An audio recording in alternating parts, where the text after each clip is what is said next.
I used to make great sounds on the modular, but I always had problems using the instrument to make full tracks.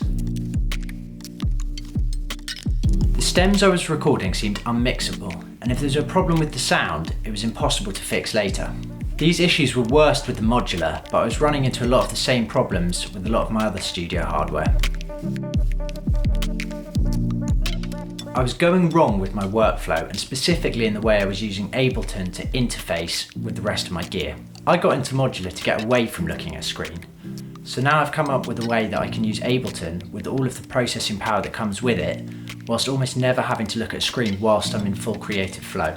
If you're interested in the modular setup that I'm currently using, I've recently done a rig rundown video. I'll link that down below in case you're interested. I'm going to talk you guys through a system that works for me. Obviously there are no rules in modular, so do whatever works for you, but this is what I found to be the best system for me. There's a lot of small things here, and it's the way they all come together that sort of adds up to a bigger picture, into a smooth workflow that interrupts your creativity as little as possible.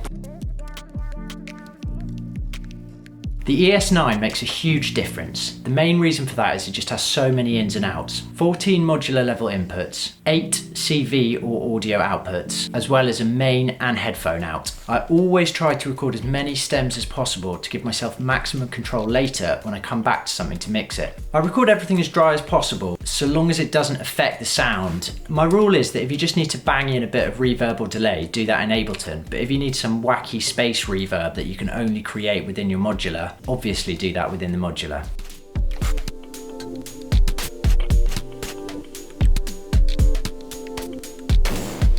Your default load settings are completely key if you don't want to be spending every day setting up Ableton. If you haven't set up a default project already, what you do is set up Ableton exactly how you'd like it to be the most usable for you every time you open the app. Then you go to Live, Preferences, File Folder, and hit Save on the Save Current Set as default. Here are some of the things that are set up and always ready to go on mine. I have all the inputs of the ES9 set up with their own channel on Ableton. All of these channels are set to monitor input, so I'm always hearing the sound coming out of the modular. I always use channel 1 for my kick and channel 2 for my snare. This is so if I want to chuck a sidechain compressor on later on, I know exactly what channel I'm setting up the sidechain to come from. You could have bypass compressors with sidechains set up on every track. I don't do this, as I like to tweak my compressors depending on the situation they're in. Sends. So I always have 2 sends set up in my project, a large hall reverb and a delay. You need to work out what effects you're going to use most when you're mixing and make sure these are set up ready to go in Ableton as send effects. The other thing I have set up is a MIDI to CV max device by Stretta called the Octagate.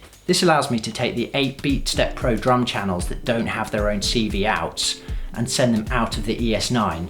So it effectively doubles the amount of usable drum sequencer channels on the BeatStep Pro. Another thing to think about is if you want any DJ effects on the master output of Ableton. I don't usually use these, but having a filter on the master channel might be something that's really useful for you.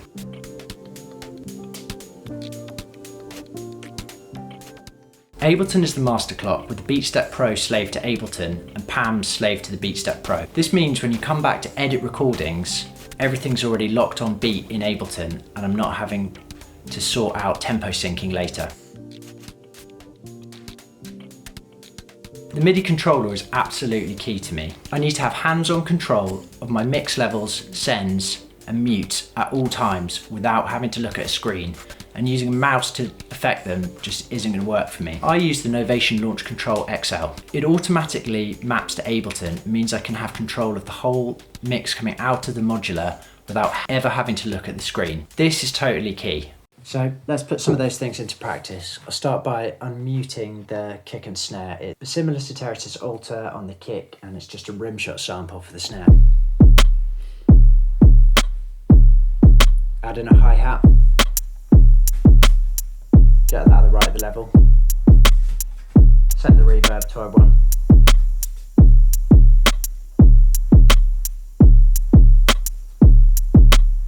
Add in the WMD fracture.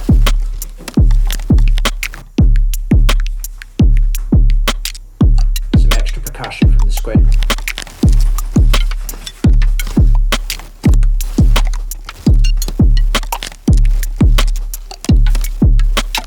Let's add in plates and a Ken's taiko.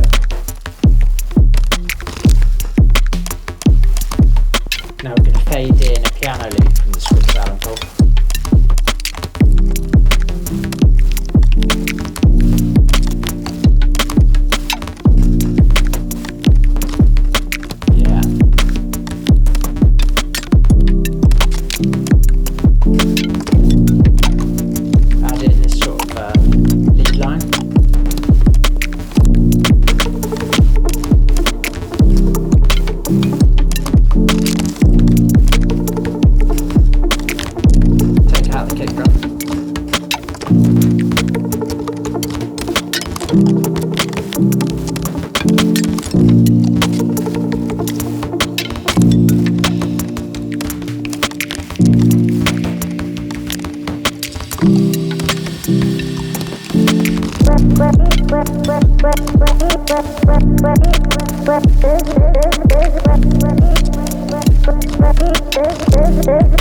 Yeah.